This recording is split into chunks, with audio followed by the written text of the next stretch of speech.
Iba't iba kasi ang konteksto ng salitang mahirap batay sa pagkakagamit o batay sa saan ginagamit o batay kung sino yung nagsasalita. Tandaan natin na may dalawang ibig sabihin ang mahirap batay sa kahulugan nito doon sa pagkakataon na ginagamit. Una, yung konteksto ng salitang mahirap batay sa pagkakagamit ay nangangahulugan marahil o siguro na may kakulangan doon sa material na bagay o kaya naman may kakulangan sa salapi batay sa technical na kahulugan nito. Meron naman yung isa, yung tinatawag nating mahirap dahil sa mahirap yung trabaho, kalagayan nito sa trabaho o kaya naman sa kondisyon. So, ibig sabihin, depende sa kung paano natin gagamitin ito, no? Kasi ito yung lumalabas na malaking pag-uusap ngayon na napakahirap daw dito sa Canada. Ang gusto nating iparating dito ay kailan naging mahirap ang Canada o kailan naging mahirap ang kondisyon ng isang Filipino dito sa Canada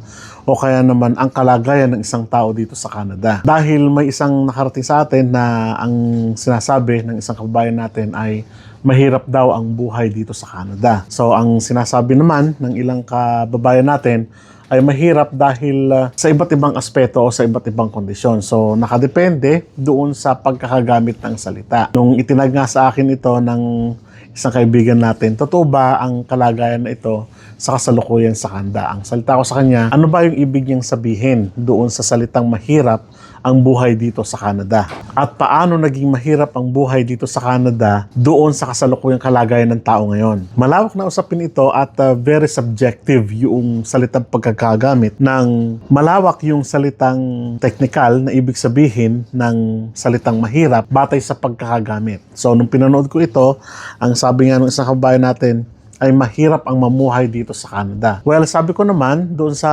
nagtag sa akin na isang kaibigan din, ano ba yung gusto niya iparating sa tao na, sabi ko naman sa kanya, hindi ko naman hinihinder, hindi ko binibigyan ng ibang kahulugan yung gusto niyang sabihin sa pagkakataon na yon dahil marahil ay may gusto siyang iparating doon sa kanyang kalagayan. Nung pinanood ko ito, batay sa kanyang karanasan din naman yung pinag-uusapan. So, ibig sabihin, nasa karanasan ng isang tao kung paano niya sabihin o kung paano niya bigyan ng pagkakahulugan yung salitang mahirap. So, mahirap daw dahil hindi raw siya makalabas, hindi raw siya makagala, hindi raw siya...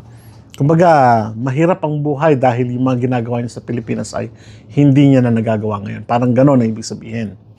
Well, compared to others naman, siguro sa akin na rin, na iba't iba ang, sabi ko nga, iba't ibang kahulugan ng salitang mahirap kung paano niya gamitin at kung paano niya titignan yung isang bagay. No? Sa akin, ang salitang mahirap ay pwedeng may kakapusan at binigyan katugunan ng Canada, parang ganon. Hindi ko sinasabi na itong paniwalaan nyo yung sa akin or what. Ang sinasabi ko lang po dito, may kanya-kanyang kaisipan. Po.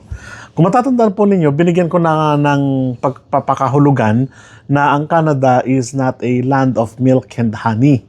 Noong mga nakaraang taon pa yon, na hindi ito ang lugar kung saan kapag napunta ka na rito ay haya-haya na ang buhay, parang gano'n, O kaya naman, hindi ito yung lugar kung saan magtrabaho ka, kaya hindi, may darating kang pera, parang gano'n. Doon sa konsepto na yon, magkaiba yung kaisipan namin in terms of salitang mahirap yung kalagayan, So, ibig sabihin, doon sa vlog ko, noong mga nakararang panahon, na sinabi ko doon that Canada is not a land of milk and honey, pinapakahulugan ko doon na hindi ito yung paraiso. Mas marami pang lugar ang mas mainam in terms of siguro sa pagtatrabaho, sa pamumuhay kaysa sa Canada. Mas marami pang mas mainam kung pagkukumparahin natin ng trabaho, sa sweldo, sa Australia. Kung mapunta ka ng UK, ganun din. Kung mapunta ka ng Amerika, ganun din.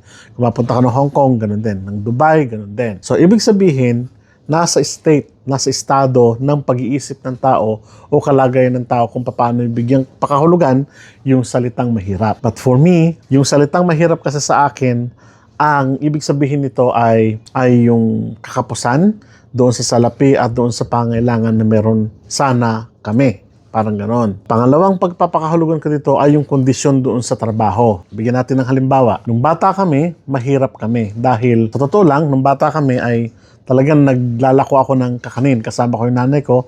And then magbabike ako. Sa naman, may trike. Sinusundan ko yung trike ng nanay ko.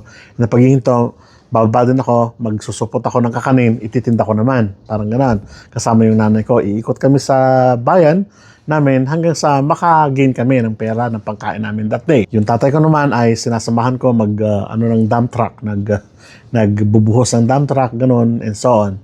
So, yung mga ganong kondisyon, ang masasabi ko na mahirap kami dahil wala kaming sapat na salapi para sa mga iba pang pangailangan namin during that time, no? So, mahirap magpa-doktor, pupunta ka ng health center, parang ganon, para makalibre ka ng gamot. Wala kang araw-araw na masarap na pagkain, parang ganon, no? Wala kang yung luxury na kung tawagin. So, yun ang konsepto ko ng kahirapan ng buhay during that time. Kasi naranasan talaga namin maggapas ng palay, lumbas ng bukid. Yun ang kahirapan. Pero sa kondisyon ng trabaho, hindi ako nahihirapan dahil sa state ng pag-iisip ko, kaya kong gawin. Halimbawa, yung paggagapas, yung pagtitinda, para sa akin, ay yun yung way kasi namin kumbaga nahirati na lang kami doon sa ganung way. Kaya masasabi ko na hindi mahirap yun kasi ito yung pamumuhay namin. Kailangan namin gawin yun. Ngayon, nung tatrabaho na ako sa gobyerno, ang sinabi ko noon ay magiging okay na yung financial. Pero dumating yung panahon na sabi ko nga sa mga nakaraang vlog na hindi pa pala, no? Hindi pa pala sa sapat. So, ibig sabihin, mahirap pa rin yung financially ang mabuhay sa Pilipinas para sa amin, sa kondisyon namin. Dahil hospitalization o boss yung sahod mo sa ilang buwan. No? Darating ang bagyo, magre-repair ka. Darating yung bills ng kuryente, so on and so forth, magbabayad ka. Ubos yung sahod mo sa isang buwan. Parang ganon. Pagkain, namamahal, and so on and so forth. Mahirap yung kondisyon. So, nung nakarating kami dito, naranasan namin talaga sa totoo lang na naging yung financial namin sa status namin, oo, nagkakautang kami, pero kayang bayaran in a range period of time na mapuforce mo, kung magbabayad ka ng ganito, slice piece by piece, slice by slice, mababayaran mo, makikita mo. Pero sa Pilipinas, sa amin noon, medyo mahirap gawin yun dahil sa sobrang mahal ng mga gastusin, parang ganon. So, naranasan naming maging, kumbaga, yung hirap ng kakapusan, kumbaga. No? Yun ang interpretation ko, ha? Pero nakarating kami dito sa Canada, nakita ko na in terms of financial, basta magtatrabaho ka lang, makukuha mo yung mga bagay na makukuha mo at kung minsan, sobra pa. Parang ganon. So, financially, sabi ko, hindi kami nahirapan dito sa dito sa Canada. No? Sabi ko nga, nagkakautang kami, may utang kami. Sa kasulukuyan, may malaking utang kami, itong bahay.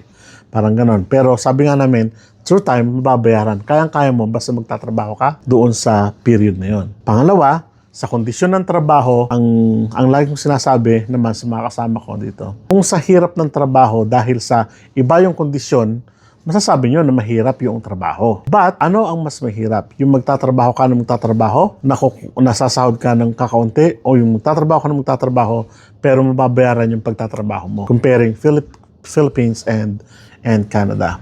Yun ang tinitingnan natin. So, doon kasi sa konsepto ng kabayan natin na yun ay, mahirap ang kalagayan sa Canada, pero ang balik na tanong ko naman, doon sa nagtag sa akin na kamag-anak ko na yun, ano ba yung mas gusto mo? Yung kondisyon sa Pilipinas sa kasalukuyan na kabi-kabilaan ang nagpapasakit ng ulo ng mga kababayan natin, o yung nakikita mo na ang gobyerno mo ay matiwasay, hindi perpekto ang gobyerno, ang politika ng Canada. But malayong malayo doon sa politikang kinagisnan natin sa Pilipinas. Aminin natin, sa totoo lang, malaki yung pagkakaiba. Halimbawa na lang, sabi nga natin sa health. Maraming beses na pumasok kami sa hospital, it's because of some conditions. Pero ni 5, wala po kami binayaran. Yung tatay ko sa Pilipinas, ilang beses na pumasok sa hospital, mga kamag-anak namin, pero nasasaid ang bulsa ng mga panahon na yun. So saan ngayon ang mas mahirap ang kondisyon o kalagayan? In terms of those thinking, in terms of those conditions. So nasa inyo po yun.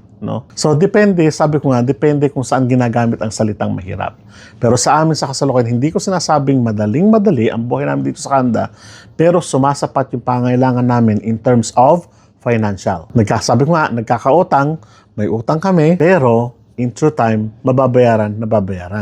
Yun po ang ibig sabihin nun. Pangalawa naman, sa kondisyon ng trabaho, ano mas gusto mo? Yung nagtatrabaho ka sa Pilipinas na sabihin natin na, yes, masipag ka, pero sabi ko nga, yung salary mo, yung wage mo, yung katapat ng trabaho mo ay hindi sapat. Parang ganon. So, sumasapat lang o kuminsan nagkukulang pa. Hindi ko nila lahat. In some conditions, sabi ko po ha. Siguro pwede nyo akong bus dito, pero yun kasi yung naranasan namin. Halimbawa, may trabaho ko dito, sabi ko, iba yung kultura kasi, sabihin na natin ganon. Sabihin ko na, sige, nag-adjust ako, pero nahirapan ba ako o nahihirapan ba ako? Halimbawa, pagiging guro dito sa Canada. Nahihirapan ba ako sa pagiging guro ko dito sa Canada? I may say, nag-adjust ako pero hindi ako nahirapan. Kasi, mas nahirapan po ako sa totoo lang sa Pilipinas. Bakit? Lahat ng materials ko sa classroom ko, galing sa akin. Computer ko, galing sa akin. Chalk ko, may chalk allowance, pero magkano lang yun? Bibili ka throughout the years, no? Uniform allowance, pagpapatahin mo, sa'yo pa rin. Pambili lang ng tela ibibigay ng gobyerno. Thankful pa rin. Siyempre, no? But what I mean ay, sa totoo lang, yung mga dapat sana na ibinabahagi ng gobyerno sa sabihin natin sa mga manggagawa ay kulang o hindi nakasasapat. Talagang ganon. Siguro pinagkakasya lang talaga. Pero nung nakarating ako dito, sabi ko nga, wala akong ginagastos, wala akong zero, kumbaga. No? Siguro ang gagastosin ko lang pang treat ko sa mga bata. Bibili ako ng candy o kaya naman cookies or bread. Yun ang pang treat ko sa mga bata kasi gumawa sila ng mainam, parang ganon. Sa mga naman, activities, sa mga curriculum, and so on, sa mga gawain bilang teacher, reporting, and so on, lahat provided naman. So, ang verdict ko doon, hindi ako nahirapan bilang guro. So, depende siguro sa kondisyon ng isang tao kung paano gagamitin, sabi ko nga, yung salitang mahirap o napakahirap kapag nandito na sa Canada. No? So, sa mga kababayan natin, suriin natin mabuti kung ano yung sinasabi ng mga kababayan natin. Kahit ako, suriin nyo yung mga sinasabi ko and make a research, no? Mag-research kayo. Halimbawa, paparating kayo dito bilang sabihin na natin nasa farm. Anong pagkakaiba ng farm na nasa Pilipinas ka at farm na nandito ka sa Canada? Anong pagkakaiba ng fishmonger sa Pilipinas ng fishmonger dito sa Canada? Anong pagkakaiba ng isang sabihin natin, ng barista dito sa Canada, ng barista doon sa Pilipinas. So sabihin natin, walang pagkakaiba siguro, pero makikita nyo pa rin yung pagkakaiba pag nandito na kayo at kapag nararanasan nyo na. So yun lang po ang ibig ko sabihin. Sabi ko nga, yung mga kababayan natin na yun, hindi ko hinihinder, hindi ko pinabas o kaya kung ano pa man, kaisipan nyo yun, kaisipan ng mga kababayan natin yan. But what I'm saying here ay, paano natin ginagamit ang salitang mahirap dito sa Canada? Anong kondisyon mo? Anong kondisyon nila? Pag-aralang mabuti. Maraming salamat at kita-kita po tayo sa mga susunod na vlog. Paalam!